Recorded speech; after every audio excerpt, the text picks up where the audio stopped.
นี่แม่นรูปปั้นของพระพุทธรูปปางปรินิพพานองค์ใหญ่ที่สุดอยู่ที่วัดเสียงควรท่านผู้ชมซึ่งนี่ก็คือบริเวณทางเข้าไปส่วนวัฒนธรรมเสียงควรซึ่งจะสังเกตเห็นว่ามีรูปปั้นพระพุทธรูปปางต่างๆเนาะเรียนย้ายกันอยู่ตามแต่ละจุดเนาะซึ่งด้านหน้าเฮาก็คือหม้อนรกซึ่งเป็นจุดถ่ายรูปและจุดชมวิวที่ว่างามที่สุด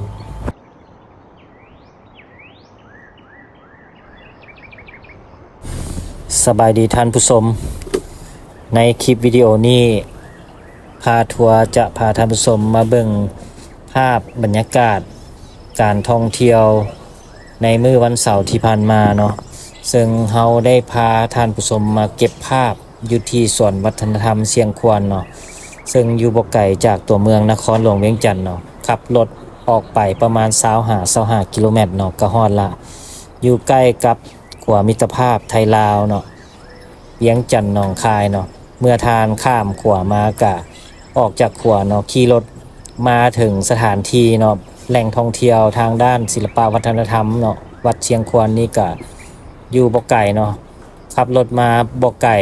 เพียงแต่ประมาณ10ปลายกิโลนะท่านผู้ชมก็ฮอดแล้วเนาะท่านผู้ชมเนาะถือว่าอยู่ใกล้เนาะซึ่งวัดดังกล่าวนี้เพิ่นจะมีรูปปั้นพระพุทธรูปองค์ปางต่างๆเนาะยายอ้อม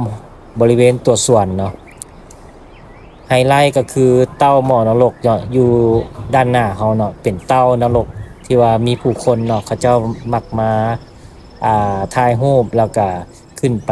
ถ่ายภาพอยู่บริเวณด้านเทิงเนาะซึ่งด้านหน้าของเฮานี่ก็คือพระพุทธรูปปางปรินิพพานที่ว่าองค์ใหญ่ที่สุดเนาะท่านผู้ชมเนาะเราจะสังเกตเห็นว่ามีผู้เฒ่าผู้แก่เพิ่นมากราบไหว้เนาะสักการะบูชาขอพรเนาะและในมื้อที่เฮาไปถ่ายคลิปหันก็จะเห็นมีนักท่องเที่ยวเนาะมาเป็นคณะกรุ๊ปทัวร์เนาะท่านผู้ชมเนาะอยู่บริเวณด้านนอกเนาะเขาเจ้าบ่ได้เข้ามาด้านในเนาะโตด้านในนี่แม่นจะเห็นมีนักท่องเที่ยวทั้งภายในเนาะภายในและก็ต่างประเทศจำนวนหนึ่งเนาะท่านผู้ชมเนาะซึ่งส่วนวัฒนธรรมเชียงควรนี้ก็เป็นสถานที่บูฮานสถานอีกแห่งหนึ่งเนาะที่มีความหมายความสำคัญเนาะทางด้านประวัติศาสตร์เนาะสร้างขึ้นในสมัยอดีตเนาะอันนี้เฮาก็บ่ลงลึกเนาะเพราะว่าเฮาก็บ่ทันฮู้ข้อมูลละเอียดเนาะท่านผู้ชมเนาะฮู้แต่ว่ามีญาพ่อผู้หนึ่งเนาะเพิ่นเป็นผู้นำพาสร้างเนาะท่านผู้ชมผสมผสานระหว่างศาสนาพุทธศาสนาฮินดูและก็พราหมณ์เนาะท่านผู้ชมเนาะองค์รูปปั้นต่างๆนี่จะมีมนต์เสน่ห์มนต์ขลังเบิ่งคล้ายคือมีชีวิตเนาะที่เฮาแนมเบิ่งเนาะบอกได้เลยว่าคันเฮามาย่างในตอนแลงตอนกลางคืนนี่มีผวาเนาะอันนี้เป็นตอนกลางเว้นเนาะท่านผู้ชมเนาะแล้วก็จะมีรูปปั้นเป็นสร้าง3หัวเนาะมีองค์เทพเนาะอยู่เทิงเนาะแล้วต่อมาหันก็แม่นรูปของแค่ยักษ์เนาะเอิ้นว่าคล้ายๆคือชลวันเนาะชลวันกับอันโตนายพรานล่าแข่เนาะคือว่าส่วนดังกล่าวมีบริเวณอาณาที่กว้างขวางกว้างใหญ่เติบเนาะท่านผู้ชมเนาะที่เฮาย่างๆรอบ่ค่อยเนาะท่านผู้ชมซึ่งเฮาย่างอ้อมบริเวณตัวสวนอยู่ที่วัฒนธรรมเสียงควรเนาะก็จะได้ยินเสียงนกเนาะเสียงนกฮ้องอยู่ในป่าเนาะคืออยู่ในป่าเนาะเป็นแบบเสียงธรรมชาติอะลีเนาะท่านผู้ชมเนาะแล้วก็รู้สึกว่ามันร่มรื่นแล้วก็ร่มเย็นเนาะท่านผู้ชมเนาะส่วนนี้เพิ่นมีการตัดหญ้าเนาะตัดหญ้าบูรณะใหม่เนาะโดยการตัดหญ้าแล้วก็มีการปลูกหญ้าปลูกต้นไม้ประดับเพิ่มเนาะให้มันมีความสวยงามเนาะซึ่งว่ามื้อที่เฮาไปก็โชคดีอย่างหนึ่งเนาะฝนบ่ตกเนาะท่านผู้ชมฝนบ่ตกอากาศกำลังดีเนาะแดดก็บ่ถือว่าแดดแรงเนาะแดดอ่อนๆเนาะท่านผู้ชมถือว่าก็เป็นการมาท่องเที่ยวครั้งที่2ของเฮาเนาะวัฒนธรรมเสียงควรเนาะเอิ้นว่าส่วนตัวนี้นี่เฮาเคยมาเทื่อนึงเนาะ แต่ก็บ่ทันได้ถ่ายคลิปเนาะช่วงนี้เฮามาเฮาก็ได้ถ่ายคลิปเอามาฝากมาต้อน FC เนาะ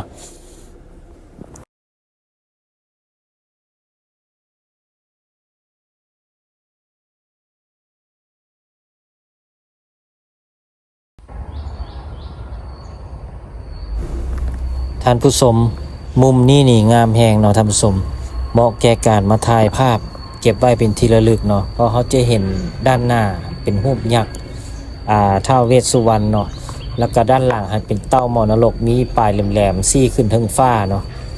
ที่ว่าเป็นจุดที่ว่าคนมักขึ้นไปถ่ายภาพอยู่ด้านบนด้านเทิงเนาะเวลาขึ้นไปเทิงแล้วถ่ายภาพลงมาลุ่มเนี่ยจะเห็นวิว360องศาเนาะเห็นรูปปั้นใหญ่อ้อมบริเวณสวนเนาะถือว่ามีความสวยงามเนาะท่านผู้ชมแล้วก็โดดเด่นเนาะ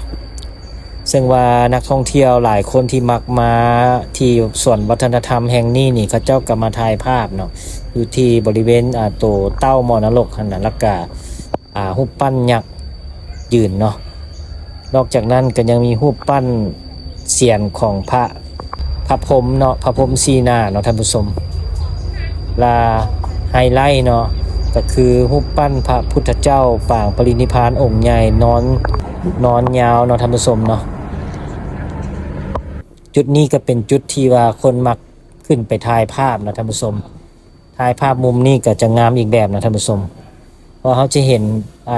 วิวด้านข้างขององค์พระพุทธเจ้าปางปรินิพพานเนาะซึ่งว่ามีความสวยงามหลาย